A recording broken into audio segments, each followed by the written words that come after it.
RTCI nous réunit.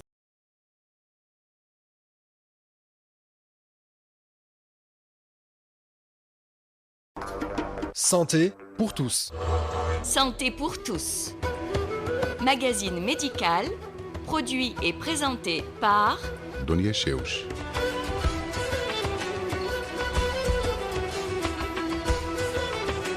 Bonjour. De façon récurrente, l'opinion publique s'émeut lorsque le ministère de la Santé annonce par le truchement des médias la découverte de cas d'hépatite A. Pourtant, l'hépatite A est la plus anodine des hépatites virales et les formes sévères entraînant des décès restent très rares. Tout de suite, le point sur la plus fréquente des hépatites virales avec le professeur Lamia Khalel, qui est chef du service de gastro-entérologie de l'hôpital Mahmoud Matri de l'Ariana, et le docteur Meher Bergaoui, qui est directrice de la santé préventive à la direction régionale de la santé de l'Ariana. Bonjour à toutes deux, bonjour docteur Khalel. Bonjour Donia, bonjour docteur Bergaoui. Bonjour Donia. Merci d'avoir accepté notre invitation.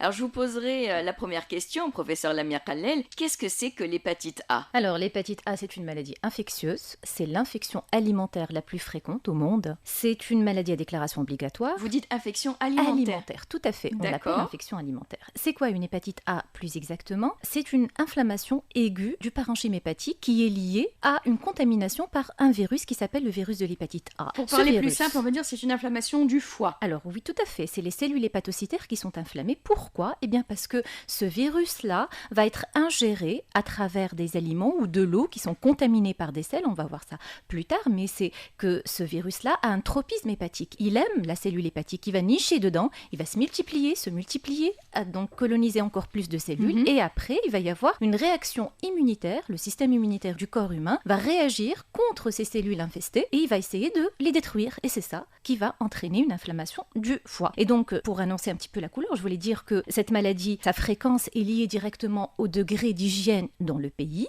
D'accord. et donc à l'échelle personnelle et familiale aussi. C'est une inflammation qui est bénigne le plus souvent, Bah oui. et en plus, c'est une inflammation qui est le plus souvent asymptomatique, et je vais peut-être choquer les auditeurs, là, Donia, pour dire que la plupart de ceux qui nous entendent aujourd'hui ont déjà fait une hépatite aiguë A sans jamais s'en apercevoir. Sans le savoir. Voilà, donc c'est une C'est affection. une maladie silencieuse. Tout à fait. Le plus souvent est bénigne, mais c'est vrai qu'elle peut tuer dans des cas exceptionnels. D'où l'opinion publique qui s'émeut lorsque le ministère de la Santé, je disais en ouverture, annonce bien souvent par le truchement des médias la découverte de cas d'hépatite A. Ils ont Pourtant, on le bien raison. rappelle, c'est la plus fréquente certes, mais la plus bénigne aussi. Tout à fait, absolument. Et c'est quelque chose d'universel. Ça existe partout et ça tue partout.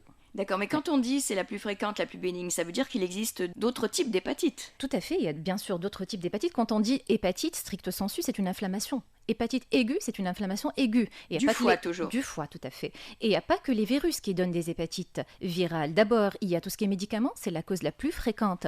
Donc même le plus bénin, le plus léger des médicaments, le paracétamol pour les douleurs, les céphalées, Ah bon etc., c'est le médicament l'un des plus pourvoyeurs des hépatites aiguës quand on dépasse la dose prescrite par le médecin, par C'est ce exemple. qu'on appelle l'ictère médicamenteux, comme ça, non Oui, enfin, il y a certains qui disent ça, mais ça peut donner de l'inflammation hépatique. Tout médicament peut donner de l'hépatite aiguë. C'est des effets indésirables qui sont décrits et courants. Alors, il y a autre que les médicaments, il y a les toxiques. Et les drogues, bien sûr, mais aussi tout ce qui est herbes, tout ce qui est champignons toxiques qu'on cueille tout seul dans les montagnes, etc. Il y a l'alcool, bien sûr. Il y a d'autres pathologies qui peuvent donner une hépatite aiguë. Mais il y a aussi des virus, donc, et en première ligne, c'est l'hépatite aiguë, le virus de l'hépatite A, mais il y a d'autres virus aussi. Il y a le virus de l'hépatite B, le virus de l'hépatite C, D et E, en gros, et on les distingue en deux groupes, c'est les AE et les BCD, en fonction de leur évolution, en fait, et leur mode de transmission. Et le D'accord. A et E, c'est à part, ça ne donne jamais d'hépatite chronique. Quand D'accord. on l'a, après coup, on guérit. Quelle Et est la sans séquelles. différence entre l'hépatite aiguë et l'hépatite chronique ? Alors, il n'y a jamais d'hépatite chronique sans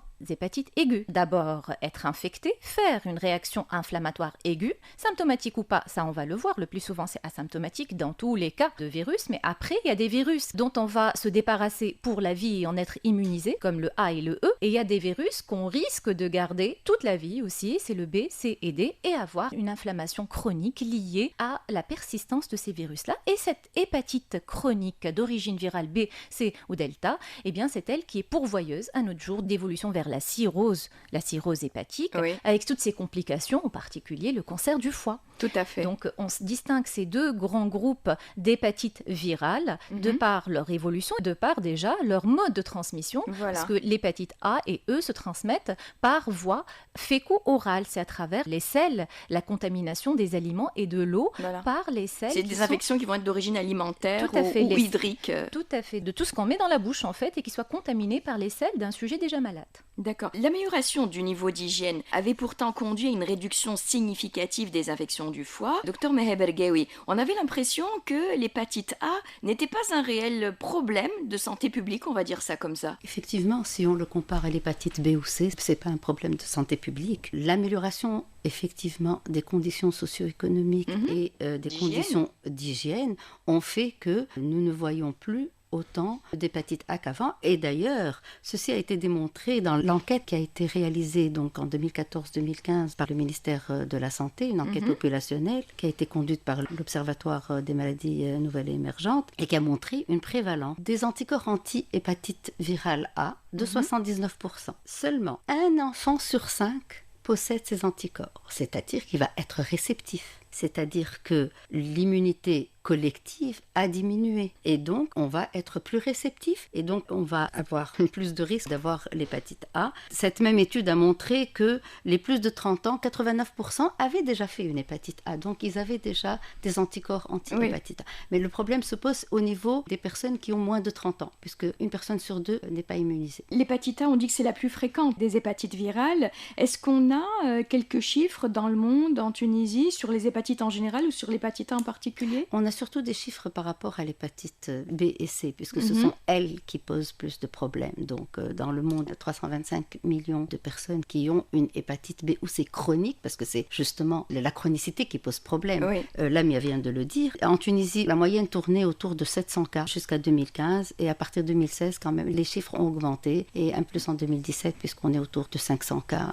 en Tunisie actuellement. Il paraît que c'est un chiffre qui a doublé en comparaison de la même période l'an dernier. Tout à fait. Pour cette année. Tout à fait. Et donc, comme on le sait, l'hépatite évolue par épidémie. Donc, c'est des épidémies de 5 à 10 ans. Est-ce qu'on doit parler de maladies réémergentes? Je ne sais pas si on peut parler de maladies réémergentes dans ce cas. Oui. Est-ce qu'on a une cartographie? Oui, nous avons des foyers anciens, donc, mais c'est toujours les mêmes foyers, donc Gibbs, Gasserine, Sidi Bouzid. Voilà, dont on entend parler. Voilà.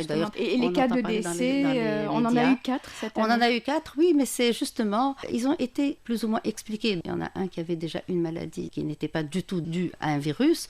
Les autres cas, c'est des cas qui ont plutôt été traités. Qui n'ont pas été traités plutôt. Qui n'ont pas été traités, on les a pas emmenés chez le médecin. Mais on les a emmenés chez les guérisseurs. Voilà, ils sont arrivés tard. Mais de toute façon, on le sait très très bien. Lamia l'a bien dit. Nous avons des cas d'hépatite fulminante. C'est des cas, c'est 0,1%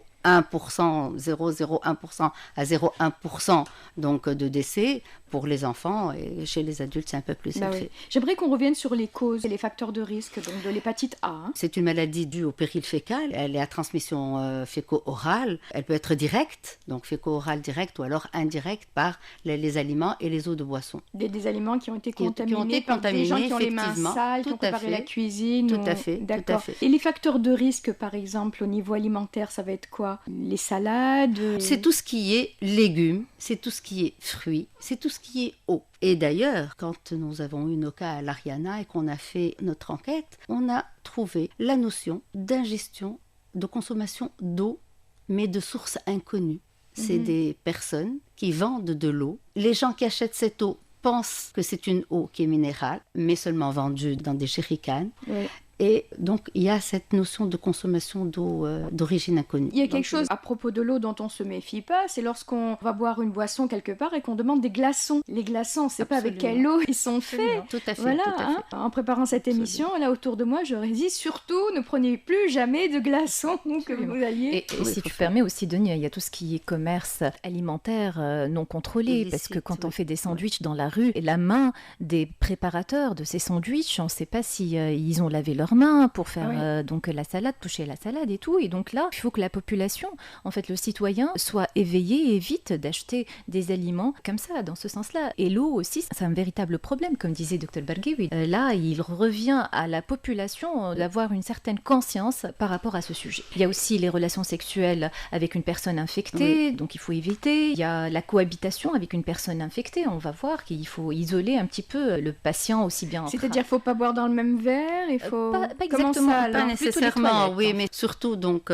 faire attention par rapport à l'hygiène. Le plus important, c'est l'hygiène des mains. La personne qui est infectée très dans la important. maison, par exemple dans la famille, si quelqu'un a une hépatite A, il faut faire attention qu'il ait sa Bien serviette, sûr, voilà. les toilettes, ça passe par là. Et puis l'hygiène des mains aussi, c'est très important parce qu'il y a le manuportage qui est responsable aussi. On parle des fois parce que justement le virus de l'hépatite A est un virus qui est très résistant. Il peut vivre dans le milieu extérieur plus d'un mois. Ah bon? Une fois déversé dans les selles. Il est coriace. Ah oui, tout à fait, c'est exactement ça. Et il résiste à la température. Il faut vraiment bouillir de l'eau à 100 degrés, 80-100 degrés, d'accord, pour qu'il puisse être détruit. Sinon, bien sûr, il y a le Javel. Encore faut-il que ça soit de la bonne qualité aussi. Il faut prendre en considération ces données-là. Bon, s'il y a un enfant qui est infecté, qu'il n'aille pas infecter les frères et sœurs, qu'il faut prendre toutes les précautions. Tout à fait. Oui. Et il y a l'isolement par rapport à l'école, 2 semaines, il ne va pas à l'école. Donc c'est pour ça que c'est une maladie à déclaration obligatoire. Il y a certains parents qui pensent que il vaut mieux que les autres enfants l'attrapent parce qu'il paraît qu'il vaut mieux attraper l'hépatite A quand on est jeune que quand on est adulte. C'est vrai, dans un sens que quand on est jeune, l'immunité n'est pas suffisamment développée pour détruire beaucoup de foie et beaucoup d'hépatocytes. Et donc du coup, c'est vrai que nous, on n'a pas parlé des symptômes, mais la plupart des enfants avant 6 ans qui font une hépatite virale A, ils la font de façon asymptomatique, complètement asymptomatique, ça passe inaperçu, on ne le sait pas, et il n'y a pas de forme grave ou très peu. Par contre, plus on attrape la maladie à un âge donc avancé, donc dans le sens adolescent ou adulte jeune, plus le risque d'avoir une forme sévère, une forme grave et une forme qui peut tuer, justement, est plus important. Dans les facteurs de risque, donc je reviens, il y a donc l'ingestion d'eau ou d'aliments qui sont contaminés par les selles de malades eux-mêmes touchés par ce virus. Il y a aussi tout ce qui est, donc on le disait, fruits, légumes mal lavés, voilà, les salades. Les fruits de mer aussi. Tous les fruits de mer? Ou bien c'est les fruits de mer qui seraient récoltés, on ne sait pas trop où, peut-être dans des zones où il y a des eaux, des goûts non traités qui se déversent. C'est exactement ça. Il faut faire de toute façon très attention par rapport au coquillage. Est-ce que, comme d'autres types d'hépatite, l'hépatite A peut se transmettre par voie sanguine, par exemple? Alors, c'est exceptionnel. C'est-à-dire qu'il y a des cas qui ont été décrits, mais c'est vraiment pas la règle. D'accord. Alors on revient sur les symptômes, professeur Damir Khalel. Vous l'avez dit, souvent les symptômes de la maladie ne se manifestent pas du tout. En tout cas, c'est pas pareil chez toutes les personnes. Certains contractent l'hépatite et c'est complètement silencieux. Tout à fait. Tout à l'heure, on parlait de chiffres, 500 cas de médiatisés ou quelque chose comme ça. En fait, c'est beaucoup plus que ça. Parce que la plupart d'entre nous qui faisons de l'hépatite aiguë virale A, on l'a fait sans le savoir, sans nous en rendre compte, parce que la plupart des gens vont le faire sans symptômes, ou alors pas de symptômes typiques, dans le sens pas d'ictère, pas de jaunisse. Donc c'est pratiquement 10% uniquement des patients qui font une hépatite aiguë virale A qui vont avoir des symptômes. En général, il y a des phases. On parle de phases. Quand on est contaminé à un temps T, il faut à peu près 3 à 4 semaines pour que le virus puisse s'installer comme il faut dans le foie et puis commencer à faire parler de lui. C'est-à-dire que les symptômes, quand ils se manifestent, vont se manifester plusieurs semaines après l'infection. Absolument. Donc, entre-temps, on peut nous-mêmes infecter les autres autour de nous. C'est le risque, justement. Ça. C'est une maladie contagieuse. C'est encore plus dangereux de le savoir dans le sens qu'on est contagieux sans le savoir nous-mêmes. Mais pour nous rassurer, on ne peut contaminer quelqu'un d'autre que si on ne fait pas attention à certaines règles d'hygiène élémentaires. Tout à fait aussi. Voilà. Tout à fait. Ok. Alors, quand les symptômes sont là, quels sont-ils? Alors, donc, après l'incubation, après cette période de multiplication tout à fait en silence, on peut faire une phase, ce qu'on appelle une phase préictérique, où le patient a une petite fièvre, a une perte de poids, il est anorexique, des nauséeux, une petite diarrhée, surtout des douleurs musculaires, articulaires. On appelle ça un tableau de pseudo-grippe, un tableau pseudo-grippe. Et là, je vais ouvrir une parenthèse parce que souvent, quand on a la grippe, on prend quoi? On prend du paracétamol contre la fièvre, contre les courbatures. Tout à fait. Et là, on risque d'avoir, donc on avait une hépatite aiguë virale qui commençait à se préparer, et on risque d'avoir une hépatite aiguë virale et une hépatite médicamenteuse. Donc une double origine d'une hépatite et aggravée après l'évolution d'une maladie qui devait être ou qui allait être bénigne et peut-être tomber dans la forme grave. Donc il faut faire attention par rapport rapport surtout au dosage. Ne pas prendre des médicaments à tort et à travers, même les plus simples des médicaments, et puis respecter la posologie prescrite par le médecin. Donc là, c'était la phase préictérique. Après, au bout d'une semaine, 10 jours, s'installe, pour 10% des patients, encore une fois, pas tout le monde, s'installe ce qu'on appelle l'ictère, la jaunisse. C'est un petit peu la coloration jaunâtre de la peau, des muqueuses. C'est pas la pâleur, c'est vraiment de la jaunisse. Boussofir, Boussofir بالعربي, c'est une coloration jaunâtre. Et quand on a boussofir, ça ne veut pas dire qu'on a l'hépatite virale. Hein. C'est autre, hein, d'accord. Il y a d'autres registres qui s'ouvrent. D'accord. Donc, avec la coloration jaunâtre des selles de la peau et des muqueuses, on a des urines qui sont foncées, très souvent. C'est comme ça, en fait, que les mamans se rendent compte par rapport à leurs enfants, souvent. D'accord. Et aussi les selles qui peuvent devenir un peu moins foncées que d'habitude. Ça, c'est donc la phase ictérique qui peut durer 2 semaines en moyenne. Et puis, après, il y a la phase de résolution où l'ictère va disparaître et c'est surtout la fatigue, la perte de poids qui va rester. Et après, au bout de quelques semaines, tout rentre dans l'ordre sur le plan donc de ces symptômes et le patient redevient normalement sans séquelles. D'accord. Et chez l'enfant, donc il se peut qu'il n'y ait rien du tout? Rien du tout. Uniquement 10% des enfants de moins de 6 ans font de l'ictère quand ils ont une hépatite aiguë virale A. Comment est-ce que vous allez diagnostiquer une hépatite virale en général et surtout une hépatite A en particulier? Oui, alors Dr Balgaoui parlait des anticorps tout à l'heure, c'est ça en fait, c'est un test sérologique, un petit échantillon qu'on prend dans le sang et on cherche la trace sérologique de l'infection, c'est-à-dire un anticorps que produit l'organisme pour lutter, entre autres, contre ce virus de l'hépatite A. Et ça s'appelle l'anticorps anti-VHA. Alors, mais comment diagnostiquer une hépatite virale A en pratique chez quelqu'un qui est symptomatique ou asymptomatique? Quand quelqu'un est symptomatique, c'est clair, on va y penser parce que de par la fréquence, de par le terrain, etc., la notion de contagion. Sinon, il y a aussi la cytolyse, on appelle ça. Qu'est-ce que c'est? C'est l'élévation des transaminases, ce sont des enzymes dans le sang. Ah, dans le sang. Ce sont les enzymes hépatiques. Et quand on a de l'inflammation hépatique aiguë, on a une élévation de ces enzymes-là, une élévation au-delà de 10 fois la normale. C'est les azates et les alates quand on voit le bilan. C'est quand on a un bilan standard, en fait, pour un check-up, on voit que le foie, c'est les azates et les alates en particulier. Quand ils sont très très élevés, au-delà de 10 fois la normale, on a le diagnostic. Déjà, c'est une hépatite aiguë. Mais toute hépatite aiguë n'est pas une hépatite aiguë virale A. Donc après, il va falloir ouvrir tous les registres. On commence par l'interrogatoire, le registre des étiologies des hépatites aiguës. Il faut éliminer les causes médicamenteuses, les causes toxiques, la prise d'alcool, d'autres pathologies plus rares, chercher une contagion dans la famille, dans le travail viral, et puis penser au virus, justement. Virus, on commence par le A s'il s'agit de sujets jeunes, de moins de 20-30 ans, mais maintenant on peut avoir même une hépatite aiguë A chez des personnes de 80 ans, hein, on en a vu dans les hôpitaux et tout, parce qu'on devient justement réceptif, comme disait Dr Balgaoui. Et parce qu'on n'a pas eu l'hépatite A quand on était enfant. Exactement. Et ça vu fait des que le niveau d'hygiène s'est amélioré. Absolument, à un certain moment, tout à fait. Et donc, après, il va falloir chercher les anticorps et les anticorps du virus de l'hépatite A. Donc, en particulier, il faut savoir qu'il y a 2 types d'anticorps anti-VHA, en fait. Il faut spécifier pour le laboratoire qu'on cherche l'IgM, la version récente de l'anticorps qui vient d'être synthétisé, c'est l'IgM anti-VHA. Par contre, tout le monde qui a été infecté un jour par le virus de l'hépatite A et qui en est guéri va porter la trace sérologique et va avoir dans le sang l'anticorps qui s'appelle l'IgG, l'anticorps anti-VHA de type IgG. Et ça ne veut pas dire qu'on a aujourd'hui l'hépatite A, c'est qu'on l'a déjà fait un jour et on en est guéri. Et c'est le cas de la plupart des Tunisiens, je répète, je veux bien dire que plus de 90% des gens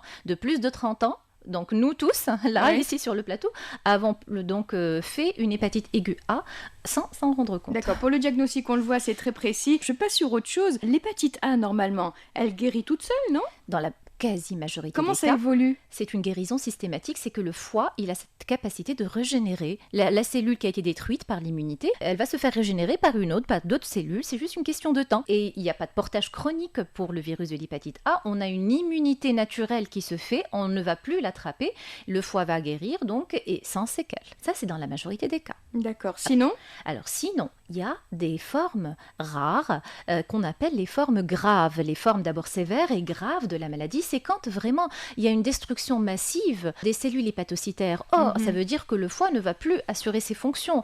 Et parmi les fonctions vitales du foie, c'est la fonction de filtre. Le foie, c'est un filtre de toutes les substances toxiques qu'on peut manger et il les arrête pour pas qu'elles passent ces substances dans le cerveau. Oui. Alors, quand le foie n'assure plus cette fonction de filtre et puis quand le foie n'assure plus cette fonction de synthèse de protéines, d'anticorps, d'enzymes et tout, donc il y a une grande faille dans le corps et il va y avoir des signes signes de sévérité et de gravité. C'est des signes neurologiques essentiellement, dans le sens que le cerveau qui est lésé par ces substances toxiques va être à l'origine de troubles d'abord du sommeil et puis d'une irritabilité, et puis après les doigts commencent un petit peu à trembler. C'est pas vraiment une tremblote, mais c'était l'équivalent, une perte de tonus au niveau des doigts. Et puis après c'est le coma, avec ses différents stades. Il y a aussi des signes hémorragiques, on fait des gingivorragies, des épistaxis, des ecchymoses, etc. Et donc là, ça a leur corollaire biologique. Il y a la crasse sanguine qui n'a sur place un rôle dans la coagulation du sang, le taux de prothrombine TP qui chute, l'INR qui s'élève. D'accord. Alors vous nous brossez un tableau noir, exceptionnel. Mais on peut en mourir aussi. C'est exceptionnel, mais justement, on peut en mourir aussi. Quand on attrape une hépatite aiguë dans sa forme commune, il n'y a pas de problème, commune dans le sens la plus fréquente, la plus bénigne, on n'hospitalise même pas le patient, on l'isole à la maison. Je rappelle à nos auditeurs qui viennent de se brancher en cours de route qu'on parle de l'hépatite A. Tout à fait. Et par contre, quand on a une forme fulminante, une forme grave, qui se voit dans moins de 0,5% des cas, en fait, voire même beaucoup moins, eh bien, là, le patient est hospitalisé. Déjà, on a des petits indices avant même l'apparition des symptômes. Sur le plan biologique, on peut guetter ça. On hospitalise le patient et on l'a à l'œil. On essaye de réanimer un petit peu, mais il n'y a pas de traitement. Pour ça, il faut savoir qu'à l'échelle universelle, on va surveiller parce qu'il n'y a pas de traitement spécifique à faire. Donc c'est ça le grand problème, qu'il n'y aura que la transplantation hépatique dans ce cas-là. Mais en aucun cas, on peut mourir donc de ça. Ça peut se prolonger quelques mois, mais ça ne va jamais devenir chronique, contrairement à d'autres formes d'hépatite. Absolument. On guérit complètement et on ne l'attrape plus, ce virus. Et sur le plan des lésions, le foie régénère complètement. Il n'y a jamais de séquelles d'une hépatite aiguë virale A. D'accord. Par contre, donc, on peut mourir d'une hépatite aiguë virale grave et très rarement, exceptionnellement, mais je voulais insister sur un point précis, c'est qu'on peut avoir une forme commune d'hépatite aiguë A qui devient une forme grave parce qu'on a pris des médicaments, parce qu'on a pris des herbes, parce qu'on a fait le traitement chez les guérisseurs, etc. De bonne foi, évidemment, les parents, les voisins. Voilà, donc soit les médicaments, soit les toxiques, donc, les herbes. Pas de paracétamol, pas de paracétamol et pas de traitement chez les guérisseurs, donc par les herbes et par des substances qu'on ne connaît pas. Il y a à la rigueur des médecins qui ont des compétences dans le traitement homéopathique, le traitement par les herbes et tout, au moins que ce soit des médecins qui sachent quoi donner exactement, dans quelle situation, mais parce que je voulais insister sur ce point qu'on peut avoir une forme commune, bénigne d'une hépatite aiguë A qui devient une forme grave et qui peut tuer quand on donne des choses qui agressent encore plus le foie. Donc, d'accord. Mais alors du coup, à ma question, comment va se faire la prise en charge, comment soigner une hépatite, vous allez me dire, on fait rien, on surveille.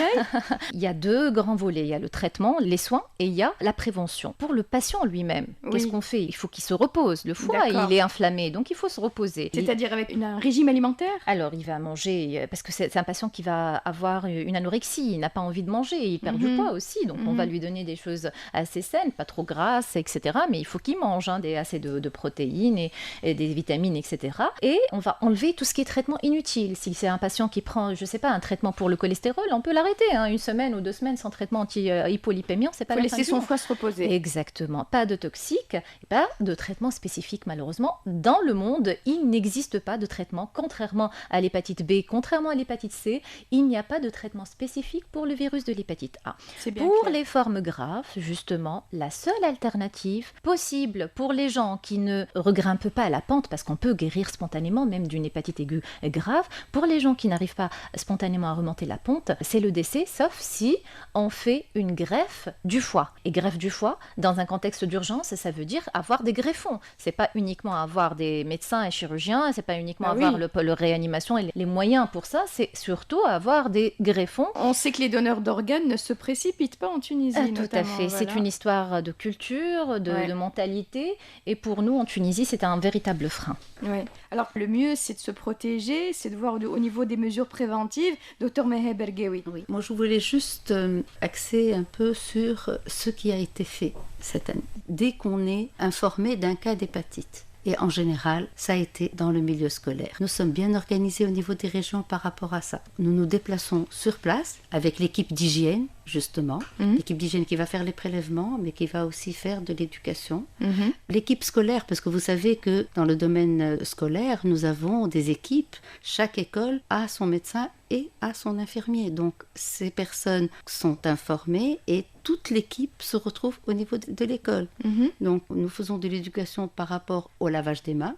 Et d'ailleurs, ça, on le fait sur toute l'année. Nous faisons une enquête auprès de l'école, auprès de la famille, mais aussi les enfants peuvent aller dans des garderies. Oui. Dans des garderies ou dans des jardins d'enfants. On va aussi faire notre enquête. Là aussi, bien sûr, nous faisons de l'éducation par rapport à l'hygiène, l'hygiène des mains, l'hygiène des locaux, c'est aussi très important. Nous voyons aussi un problème d'assainissement et nous travaillons de concert avec le ministère de l'Éducation nationale, puisque nous sommes dans leurs locaux. Il y a une stratégie préventive à l'échelle nationale et notamment une stratégie vaccinale, je crois aussi. Oui, donc là, ça fait toujours partie de la riposte. La riposte, elle doit se faire rapidement. Dès qu'on a l'information, on se déplace sur place, bien sûr pour voir, parce qu'il y a toute une organisation à faire. Et puis nous travaillons un peu dans l'urgence, puisqu'on doit agir dans les 14 jours pour pouvoir être efficace. La vaccination doit se faire dans les 14 jours. D'accord. Donc, là, par exemple, cette année, je crois savoir que le ministère de la Santé a œuvré par la prévention doses, de cette maladie virale avec l'achat de 30 000 doses. Tout à fait.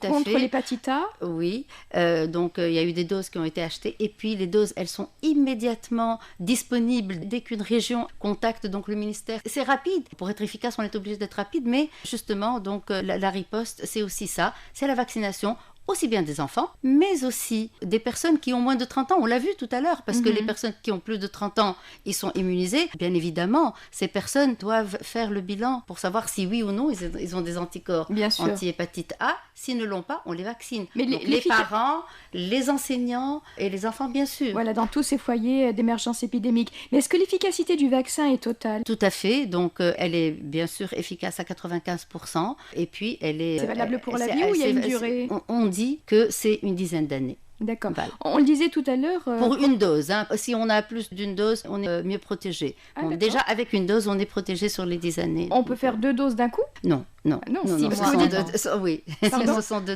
doses espacées de 6 à 12 mois. D'accord. Mais si on a fait un épisode d'hépatite A, professeur Lamir Khalel, on n'a pas besoin de se faire vacciner, on est immunisé pour la vie, là. C'est une immunisation naturelle. D'accord. On en vient déjà, malheureusement, à la fin de cette émission, c'est vite passé. Je vais vous demander à l'une et à l'autre si vous avez des conseils à l'intention de nos auditeurs ou bien des recommandations générales. Je commencerai avec vous, docteur Meher Bergaoui. Comme je m'occupe de la prévention, donc c'est le meilleur moyen de ne pas attraper l'hépatite A. L'hygiène au niveau des mains. L'enfant donc doit se laver les mains en sortant des toilettes, mais aussi avant de manger. Justement, les enfants quand ils rentrent de l'école, ils ont faim, donc ils n'ont pas le temps d'aller se laver les mains. Donc le lavage des mains. Bien sûr, tout ce qui est aliments crus, aussi bien fruits que légumes, doivent être lavés. Pour les mamans, par exemple, après le change d'un nourrisson, quand on a changé les couches, tout à fait, ça c'est l'hygiène des mains, ça fait partie de l'hygiène des mains. Donc voilà, tout à fait, l'hygiène des mains. Je vous ai parlé du manuportage. Forcément, ça passe par la main. Très bien. Dania, juste avant de terminer, je voudrais insister sur la consommation d'eau d'origine inconnue. Insister auprès des parents pour ne pas consommer cette eau. Consommer l'eau du robinet, elle est traitée, et bien sûr les eaux en bouteille et cachetées, bien sûr. C'est bien clair. Professeur Lamir Khalel, vos recommandations générales et le mot de la fin. Alors donc, je ne vais pas revenir sur le fait que c'est une maladie du périfécal, c'est une maladie des mains sales, les mesures d'hygiène, une prise de conscience générale, personnelle, familiale et nationale pour la prévention, parce qu'il n'y a pas de traitement. Mais moi, mon cri du cœur avec lequel je veux finir, c'est encore une fois un appel pour que tout le monde se déclare donneur de sang vivant, pour que le jour J, on puisse trouver des greffons de quoi sauver ces jeunes patients qui font une hépatite aiguë virale fulminante ou grave, mais aussi les patients qui ont une hépatite chronique, notamment d'origine virale B ou C ou autre, parce qu'il y a d'autres causes d'hépatite chronique, notamment tout ce qui est métabolique, la NASH, la graisse et tout, pour pouvoir sauver ces patients qui sont en cirrhose aussi à un stade avancé et qui décèdent autrement, sinon, donc en l'absence de greffe du foie. Merci professeur Lamir Khalel. Je rappelle que vous êtes chef du service de gastro-entérologie de l'hôpital Mahmoud Matri de l'Ariana. Merci à vous, docteur Meher Bergaoui, directrice de la santé préventive à la direction régionale de la santé de l'Ariana. Merci à Lutfi Guedesh pour la prise de son. Merci à vous de nous avoir suivis. Et puis surtout, bonne santé à tous. Santé pour tous. Santé pour tous. Magazine médical, produit et présenté par Donia Cheuch.